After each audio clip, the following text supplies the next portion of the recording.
Berger. Merci beaucoup d'être avec nous. Vous êtes député de La République En Marche des Yvelines, présidente déléguée du groupe La République En Marche à l'Assemblée nationale. Merci d'être avec nous. Il est temps qu'Emmanuel Macron descende dans l'arène, soit candidat et accepte de débattre. Marine Le Pen, un message pour vous ce soir. Je pense que le président de la République a tort, car il est candidat à sa réélection. Donc il doit quand même se soumettre à ce moment d'exercice démocratique qui est le moment du débat. Il ne peut pas, je crois, y échapper sans donner le sentiment aux Français qu'il cherche à profiter de son statut de président de la République pour ne pas descendre dans l'arène. Il y a un moment où on est obligé de confronter nos points de vue. Pourquoi refuser de descendre dans l'arène? Moi, j'ai pas l'impression qu'il descende pas dans l'arène. J'ai pas l'impression qu'il ait évité le débat, y compris direct avec les Français, ce qui parfois lui a été reproché d'ailleurs, de pas passer par le prisme uniquement des journalistes depuis presque 5 ans. Il l'a fait de manière régulière. Quand il était encore cette semaine en déplacement, que ce soit dans la Creuse ou dans la Haute-Vienne, est-ce que s'il s'est défaussé, est-ce qu'il a refusé de répondre sur le projet de société qui est le sien et le projet qu'il porte pour le pays encore aujourd'hui en tant que président de la République et je l'espère demain en tant que candidat? Non. Donc la question, c'est une question rhétorique à un moment. Donc on va arrêter de se voiler la face. Est-ce qu'on souhaite que le président de la République soit candidat? Oui. Est-ce qu'il l'annoncera lui-même quand il le souhaitera? Oui. Et c'est lui qui définira le bon moment. Il y a eu des moments très différents en fonction de toutes les campagnes présidentielles. À chaque fois, on a les mêmes arguments qui reviennent de la part en effet des oppositions qui espèrent que le candidat peut-être président de la République se déclare le plus tôt possible. Il a le droit. Mais au-delà de se déclarer, l'opposition vous demande aussi un vrai débat qu'Emmanuel Macron accepte de débattre avec ses opposants avant le premier tour, ce qui serait inédit pour un président qui se représente. Ça serait très nouveau monde, ça. Je ne sais pas si ce serait nouveau monde, mais en tout cas, c'est lui qui définira à un moment aussi les modalités auxquelles il souhaite se soumettre.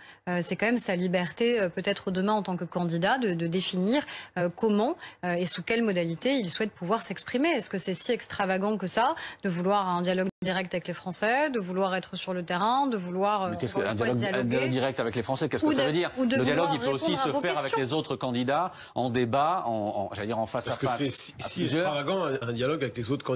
Ben oui. Non, mais de facto, le reproche de Marine Le Pen, c'est quoi? Et pas que de Marine Le Pen, j'entends tous les candidats à peu près tenir le même discours, qui est un discours qui est du coup pas sur le fond, qui est uniquement sur la forme, qui est de dire il faut qu'il se déclare et qu'il se déclare le plus vite possible.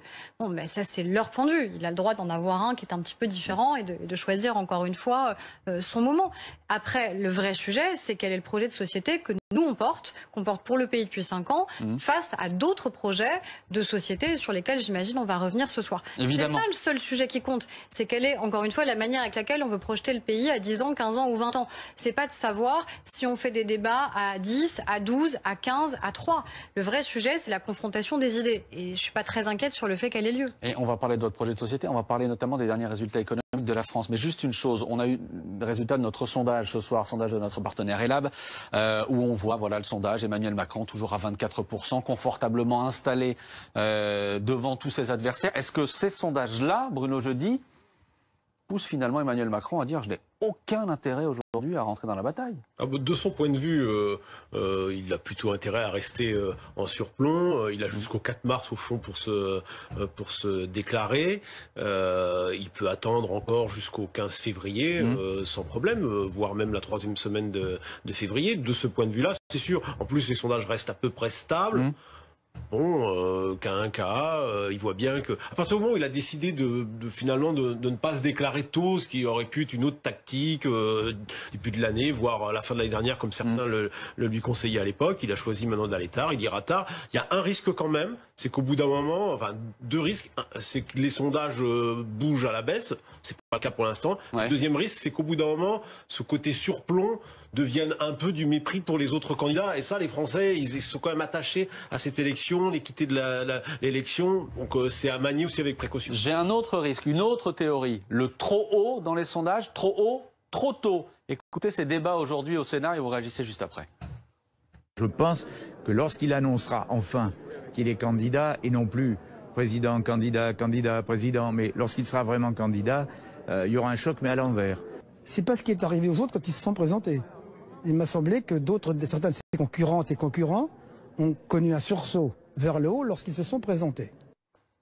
trop haut, trop tôt. Vous y croyez? Ça vous fait peur? Je préfère que le président de la République soit haut dans les sondages plutôt qu'un président de la République empêché de se représenter ou en difficulté. Enfin, vous imaginez si aujourd'hui on avait un président de la République qui était à 17% dans les sondages, vous ne me poseriez pas tout à fait la même question. Vous me diriez, est-ce qu'il est en capacité de se représenter? Est-ce qu'il est légitime à se représenter? On a un président de la République qui a aujourd'hui un socle qui me paraît très solide. Notre sondage le donne à 27% aussi ce soir. Donc la question, encore une fois, elle n'est pas est-ce qu'il est à 24 à 27, ça on le verra le 10 avril prochain et ensuite le 24 avril prochain. Elle est vraiment de se confronter sur des projets de société. Caroline. Et moi, je ne vois pas ça chez les candidats. Je vois un catalogue parfois de propositions, de mesures, de constats, mais je ne vois pas la vision qui développe sur le pays. Juste une question, vous venez de dire, je vois un socle très solide, je réagis à ça. Il y a quelque chose qui frappe un certain nombre de sondeurs, notamment, c'est le fait que, je ne sais pas comment vous l'interprétez, qu'il ait plus d'opinions favorables, on était à 45, aujourd'hui on doit être à 35, c'est beaucoup plus élevé que les intentions de vote. Est-ce qu'il n'y a pas justement dans cet écart une fragilité? C'est-à-dire les gens lui donneraient quitus d'une certaine gestion récente de la crise, mais ne seraient pas enthousiastes à l'idée d'aller voter pour lui? Déjà, je suis pas certain que les gens soient tout à fait passionnés encore par la campagne présidentielle. En tout cas, nous, c'est pas le retour qu'on a. Concrètement, c'est pas le retour qu'on a, qu'on va sur les marchés hauts. C'est pas la première question. Déjà, parce qu'il y a une question de gestion du quotidien aujourd'hui, qui n'est pas simple à gérer pour toutes les raisons qu'on connaît. Et donc, on est très vite emprisonné aussi dans cette gestion du quotidien. Et donc, l'enjeu même de la campagne présidentielle, il me semble, et des candidats dans cette campagne présidentielle, c'est de se dire, quelle que soit la question de la crise sanitaire, qu'elle perdure ou non, on espère tous qu'elle ne perdurera pas, c'est qu'on arrive à projeter le pays sur autre chose. Mais pardon, mais tant qu'Emmanuel Macron ne vient pas face aux Français s'expliquer, on ne sait pas où il veut emmener le pays, mais précisément. Je pense qu'on sait quand même ce qu'il a fait, ce qu'il a conduit, et donc la direction qui est la sienne. Aujourd'hui, on a quand même des enjeux majeurs. On peut parler de la question de l'Ukraine, par exemple. Il me semble que c'est un sujet autrement plus important qui est peut-être devant nous que la question des sondages. Et là, on verra aussi des visions très claires s'affronter. Des visions très claires d'un certain nombre de candidats qui parlent en permanence, matin, midi et soir, de souveraineté, mais qui trouvent tout à fait normal qu'on soit finalement un vassal de la Russie, et des candidats qui sont extrêmement ambigus sur le sujet, notamment les LR. Là, je pense qu'on aura aussi une vraie vision de société, une vraie vision de ce que doit être le rôle de la France. Et il me semble que là, on voit et on sait ce que vaut le président de la République et ce qu'il peut apporter au pays de ce point de vue. On a eu aujourd'hui, Aurore Berger, les derniers résultats du chômage pour l'année 2021. Chômage qui a reculé de 12,6% en 2021. Le risque, d'une certaine manière, c'est que ces chiffres-là, tant qu'Emmanuel Macron n'est pas candidat, passent inaperçus, de vous faire pilonner par l'opposition et de ne pas pouvoir répondre, j'allais dire, argument contre argument, avec ces chiffres-là notamment. Qu'est-ce qui empêche de répondre sur un bilan ? Qu'est-ce qui empêche de répondre à des questions qui nous seraient posées sur le bilan? Moi, j'ai pas honte de ce bilan. Je suis fière plutôt de le porter en tant que député de la majorité. J'aimerais bien aussi qu'on ne s'auto-flagelle pas en permanence en considérant que la France serait systématiquement à la traîne, ce qui n'est pas le cas. Et là aussi, c'est intéressant de voir que les mêmes candidats qui parlent de restaurer la fierté française, de rendre la grandeur à la France, sont les mêmes qui voudraient démontrer que la France va tellement mal, alors qu'en vérité, les résultats économiques et les résultats sociaux qui sont les nôtres démontrent le contraire. Regardez la manière avec laquelle les choses se sont inversées depuis le début du mandat, notamment sur la question justement de l'emploi, sur la question de la rémunération du travail. Aujourd'hui, qu'est-ce que vous disent les chefs d'entreprise? On cherche à recruter. On a des tensions sur le recrutement. Donc c'est d'autres enjeux qui se posent à nous, question de formation.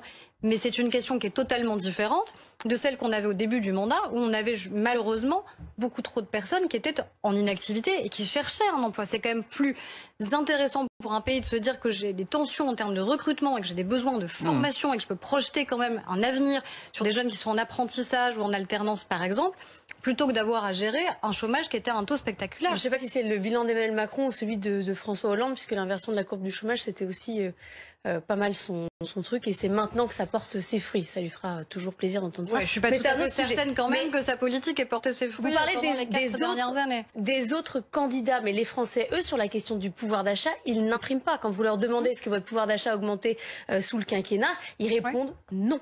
Comment vous allez faire pour vendre un bilan qui est inaudible, alors qu'il est bon? Mais ça dépend de quel bilan vous parlez. Déjà, est-ce que vous parlez...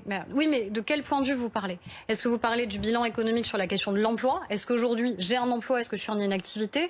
Est-ce que mon enfant a un avenir? Ou est-ce que j'ai une inquiétude sur le fait qu'il puisse s'insérer dans le marché de l'emploi, tout simplement? Déjà, ça, c'est un premier point de vue, la question de l'emploi et de la question de la rémunération aussi du travail. Il y a la question du pouvoir d'achat, qui n'est pas tout à fait la même question. La question du pouvoir d'achat, je pense que quel que soit l'homme ou la femme politique, c'est un combat qui est perdu d'avance. Je le pense de manière très claire.